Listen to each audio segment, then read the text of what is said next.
अयोध्या राम मंदिर में हुआ बड़ा चमत्कार। सुबह सुबह पूजा करते समय रामलला ने झपकी अपनी पलकें। दोस्तों, यह घटना अयोध्या नगरी की है। जैसा कि हम सभी जानते हैं कि 22 जनवरी को दोपहर के समय रामलला की प्राण प्रतिष्ठा की गई थी, जिसमें संपूर्ण भारत का ही सहयोग था। सभी एक से एक अभिनेता, चित्रकार, लेखक, नेता व मुख्य व्यक्ति अयोध्या में पहुंचे हुए थे। सभी ने रामलला की प्राण प्रतिष्ठा में सहयोग करा। वह पूरे देश भर में रामलला की पूजा हुई और संध्या काल में दीपक जलाकर प्रभु श्री राम की आराधना की गई। परंतु दोस्तों, आज सुबह सुबह जो घटना अयोध्या में हुई, उसके बाद सभी लोगों के मन में यही ख्याल चल रहा है कि आखिरकार यह सब संभव कैसे हो सकता है।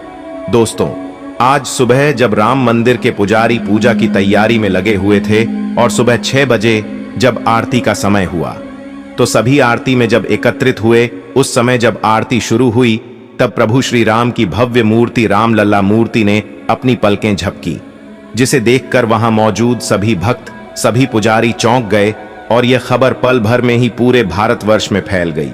अब सवाल यह आता है कि आखिर यह सब हुआ क्या और इन सब के पीछे क्या घटना थी। यह सब चीज हम आप सभी को इस वीडियो में बताएंगे। दोस्तों, रामलला की मूर्ति मूर्तिकार अरुण योगीराज द्वारा बनाई गई है, जो कर्नाटक के मशहूर मूर्तिकार है, जिन्होंने बहुत से भव्य मंदिरों के लिए मूर्तियों का निर्माण किया है, जिसमें वेंकटेश्वर मंदिर भी शामिल है। रामलला की मूर्ति का कार्य वैसे तो 3 मूर्तिकारों को दिया गया था, परंतु अरुण योगीराज की मूर्ति को राम मंदिर के लिए चुना गया, क्योंकि उन्होंने मोहिनी रूप में रामलला की मूर्ति को बनाया था, जिसके चलते उनकी मूर्ति को ही चुना गया। लेकिन अब जो घटना वहां हुई, उसे देखने के बाद यह चर्चा पूरे सोशल मीडिया पर आग की तरह फैल गई है और सभी लोगों के मन में 2 ही चीज चल रही हैं कि आखिर ऐसा संभव कैसे हो सकता है, या फिर यह सब एक बनाई हुई कहानी तो नहीं है। राम मंदिर का इतिहास करीब 500 वर्ष पूर्व का है, जिसका विवाद 500 वर्षों से इसी प्रकार से चला आ रहा है और अब माननीय प्रधानमंत्री नरेंद्र मोदी जी के द्वारा राम मंदिर का निर्माण हो चुका है और उद्घाटन भी 22 जनवरी को कर दिया गया है। रामलला की मूर्ति की खबर को हम आपको आगे पूरी तरह से समझाते हैं, लेकिन उससे पहले यदि आप भी पक्के सनातनी हिंदू है तो चैनल को सब्सक्राइब करें, वीडियो को लाइक करें और कमेंट में जय श्री राम लिखें। साथ इस वीडियो को सभी सनातनी हिंदी भाइयों को शेयर जरूर करें। दोस्तों, इतिहासकारों के अनुसार कौशल प्रदेश की प्राचीन राजधानी अवध को कालांतर में अयोध्या और बौद्ध काल में साकेत कहा जाने लगा। अयोध्या मूल रूप से मंदिरों का शहर था। हालांकि यहां आज भी हिंदू, बौद्ध एवं जैन धर्म से जुड़े मंदिरों के अवशेष देखे जा सकते हैं। जैन मत के अनुसार यहां आदिनाथ सहित 5 तीर्थंकरों का जन्म हुआ था। बौद्ध मत के अनुसार यहां भगवान बुद्ध ने कुछ माह विहार किया था। अयोध्या को भगवान श्री राम के पूर्वज विवस्वान, सूर्य के पुत्र वैवस्वत मनु ने बसाया था।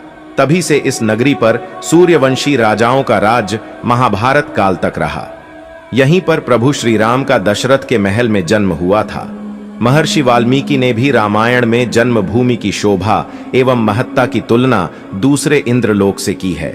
धन धान्य व रत्नों से भरी हुई अयोध्या नगरी की अतुलनीय छटा एवं गगनचुंबी इमारतों के अयोध्या नगरी में होने का वर्णन भी वाल्मीकि रामायण में मिलता है।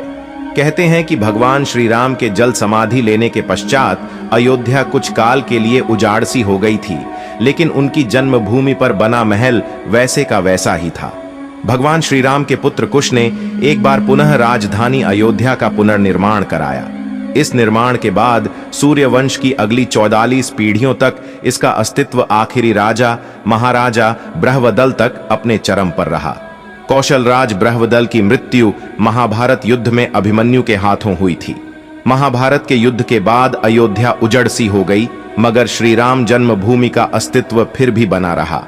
इसके बाद यह उल्लेख मिलता है कि ईसा के लगभग 100 वर्ष पूर्व उज्जैन के चक्रवर्ती सम्राट विक्रमादित्य एक दिन आखेट करते करते अयोध्या पहुंच गए।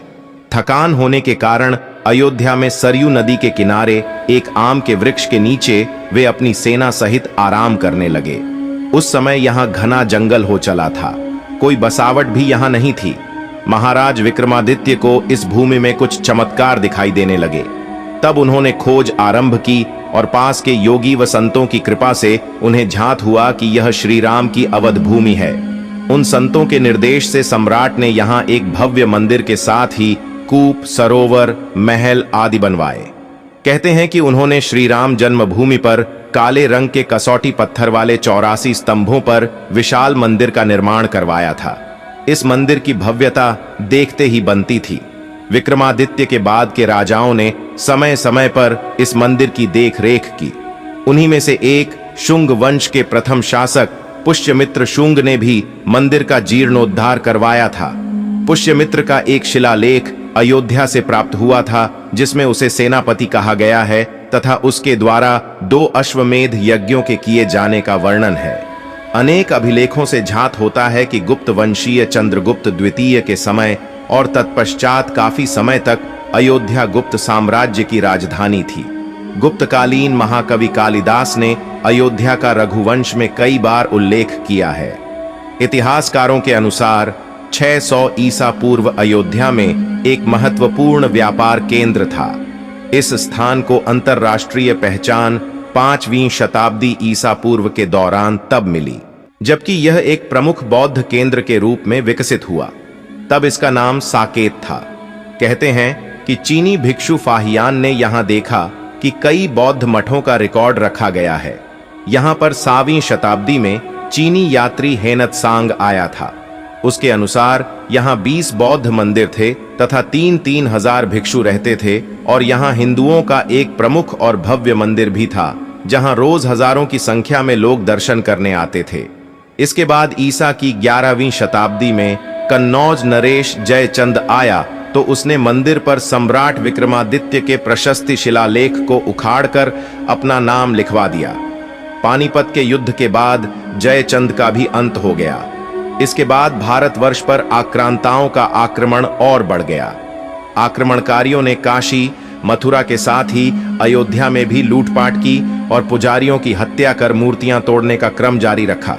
लेकिन 14वीं सदी तक वे अयोध्या में राम मंदिर को तोड़ने में सफल नहीं हो पाए। विभिन्न आक्रमणों के बाद भी सभी झंझावातों को झेलते हुए श्री राम की जन्मभूमि पर बना भव्य मंदिर 14वीं शताब्दी तक बचा रहा। कहते हैं कि सिकंदर लोदी के शासनकाल के दौरान यहां मंदिर मौजूद था। 14वीं शताब्दी में हिंदुस्तान पर मुगलों का अधिकार हो गया और उसके बाद ही राम जन्मभूमि एवं अयोध्या को नष्ट करने के लिए कई अभियान चलाए गए। अंततः 1528 में इस भव्य मंदिर को तोड़ दिया गया और उसकी जगह बाबरी ढांचा खड़ा किया गया।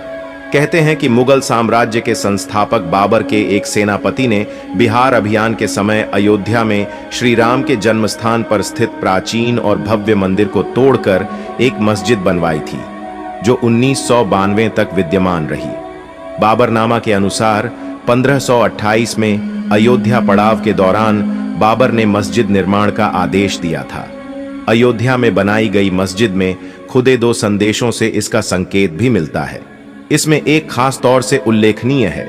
इसका सार है जन्नत तक, जिसके न्याय के चर्चे हैं। ऐसे महान शासक बाबर के आदेश पर दयालु मीर बकी ने फरिश्तों की इस जगह को मुकम्मल रूप दिया। हालांकि यह भी कहा जाता है कि अकबर और जहांगीर के शासनकाल में हिंदुओं को यह भूमि एक चबूतरे के रूप से सौंप दी गई थी, लेकिन क्रूर शासक औरंगजेब ने अपने पूर्वज बाबर के सपने को पूरा करते हुए यहां भव्य मस्जिद का निर्माण कर उसका नाम बाबरी मस्जिद रख दिया था।